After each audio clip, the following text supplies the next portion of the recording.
साथीहरु आज चाहिँ मैले तपाईहरुलाई खोर्सानी खेती प्रविधिको बारेमा जानकारी गराउँदै छु। कृपया मेरो च्यानललाई सब्स्क्राइब गर्नु होला र लाइक पनि गरिदिनु होला। हेर्न सक्नुहुन्छ यहाँ चाहिँ मैले खोर्सानी रोपिसकेको छु। यो असारको पहिलो हप्ता आज 3 गते हो। हिजो अस्ति 1 गतेदेखि रोप्न सुरु गरेको। 1-2 दिनमा रोपिसकेको छु। यो चाहिँ हामीले रोपाई 3 बजे पछाडी गर्नुपर्ने हुन्छ, नत्र ओइलाएर जान्छ घामले। त्यसै कारण हामी चाहिँ 3 बजे पछाडी साँझको समयमा रोप्नु पर्ने हुन्छ। यसरी चाहिँ यहाँ रोपिएको छ। हेर्न सक्नुहुन्छ एउटा बाटो सर्लको छ। यसमा चाहिँ 750 पौधा छ र 750 पौधा चाहिँ अर्को ठाउँमा रोप्ने भनेर मैले त्यहाँ चाहिँ लगेको छु। त्यहाँ पनि अलि मैले भिडियोमा देखाउने नै छु। हेर्न सक्नुहुन्छ। अनि खोर्सानी खेती प्रविधिको बारेमा चाहिँ मैले थोरै तपाईहरुलाई जानकारी दिन्छु। यो खोर्सानी खेती चाहिँ गर्न अति नै आवश्यक छ। यो चाहिँ हाम्रो खोर्सानी खेती खोर्सानीमा चाहिँ हाम्रो calcium, phosphorus, vitamin A, C जस्ता तत्त्वहरू पाइन्छन्, जुन स्वास्थ्यको लागि पनि लाभदायक मानिन्छ। अनि खोर्सानी खेतीका लागि कालो दोमट माटो उपयुक्त मानिन्छ र पानीको निकास हुने जमिनमा यसको उत्पादन बढी हुन्छ। हाम्रो चाहिँ पानीको निकास पनि राम्रो रहेको छ। मैले चाहिँ तपाईहरु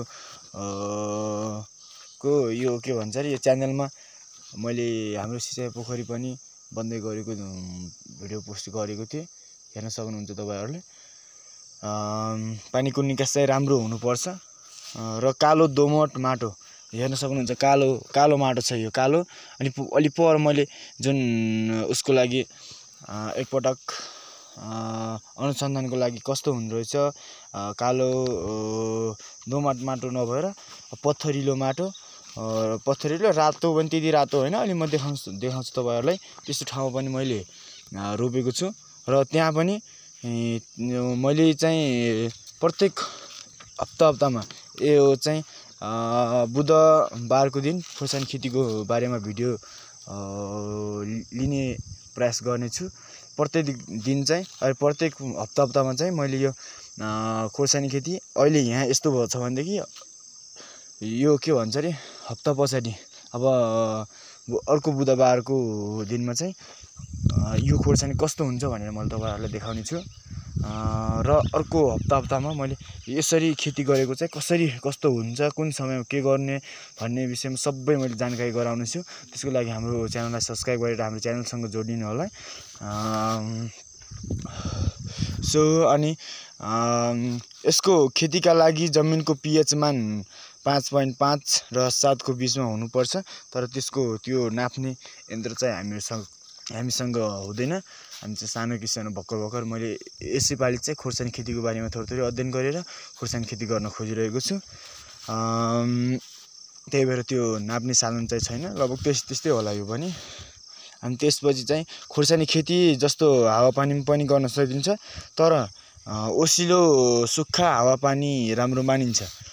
सुक्खा ओसिलो चाहिँ हावापानी ओसिलो माटो ओसिलो हुनु पर्यो र हावापानी सुक्खा हुनु पर्यो, यस्तो चाहिँ उपयुक्त हुन्छ हैन। यो खेतीले गर्मी याममा अधिकतम 35 डिग्री र जाडो याममा न्यूनतम 10 डिग्री तापक्रम सहन गर्न सक्छ।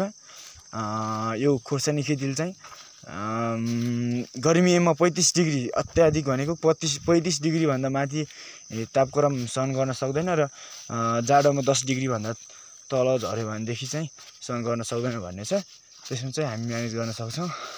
कसरी भनेदेखि अब गर्मी याममा पानी दिएर अनि जाडो याममा चाहिँ माथिदेखि छापो लगाइदिएर यो खोर्सानीमा चाहिँ तुसारो नपरोस् भनेर जाडो याममा छापो लगाएर चाहिँ हामीले अब प्राकृतिक रूपमा यसलाई चाहिँ कृत्रिम रूपमा चाहिँ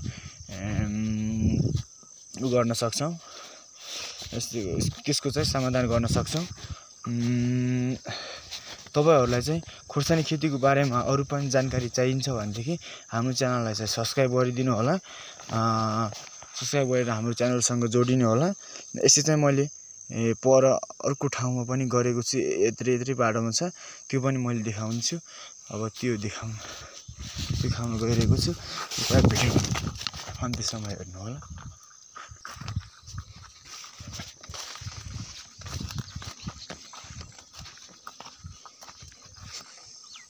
यहाँ चाहिँ हामी आलु खेती गर्छौं, आलु लसुन खेती।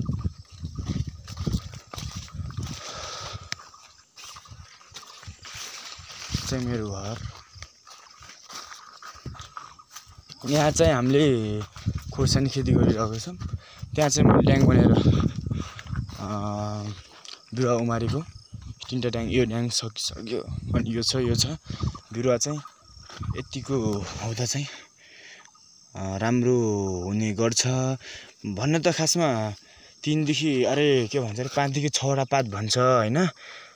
तर हामी चाहिँ यतिकैको बिरुवा रोप्दा चाहिँ उपयुक्त हुने देखेर मैले यति बिरुवा चाहिँ हुन दिएको। अब यतिको बिरुवा रोप्दा चाहिँ कस्तो नतिजा हुन्छ भन्ने पनि मैले तपाईहरुलाई देखाउने छु। 5 देखि 6 वटा पात भएको पनि मैले रोपेको छु। यहाँ अब रोप्दै हो हैन। यसरी चाहिँ तपाईहरुले ड्याङ बनाउन सक्नुहुन्छ। झन्डै आधा मिटरको ड्याङ बनाउने अनि एक हातको फरकमा चाहिँ रोप्नु पर्छ। हेर्न सक्नुहुन्छ। यसरी चाहिँ यो गरामा रोपिएको छ हैन। तपाईहरु चाहिँ रोपिसकेपछि तत्काल हजारे विधिबाट सिँचाइ थोरै चाहिँ सिँचाइ दिनुपर्ने हुन्छ। यहाँ तत्काल रोपिसकेपछि अब एकछिन पछाडी दिने हो। हेर्नुस् यो कति छ 1 2 3 4 5 5 पात गरेको यस्तो छ हैन। 5 पात गरेको कस्तो भयो र अरु अलि ठुलो बिरुवा रोपेको कस्तो भयो भनेर मैले तपाईहरुलाई हरेक हप्ता भिडियोहरु पोस्ट गर्छु। त्यसमा चाहिँ तपाईहरुले हेर्न सक्नुहुन्छ। सो यस्तै हो खोर्सानी खेती। मैले चाहिँ हरेक बुधबार खोर्सानी खेतीको विषयमा भिडियो लिएर आउने अपेक्षा गरेको छु हैन। अब हाम्रो चाहिँ यो च्यानललाई सब्स्क्राइब गरिदिनु होला। तपाईको सब्स्क्राइबले मेरो चाहिँ यो जुन मैले गरेको अरूलाई पनि सिकाम म पनि सिक्छु र अरूलाई पनि सिकाउँछु भन्ने मेरो चाहिँ यो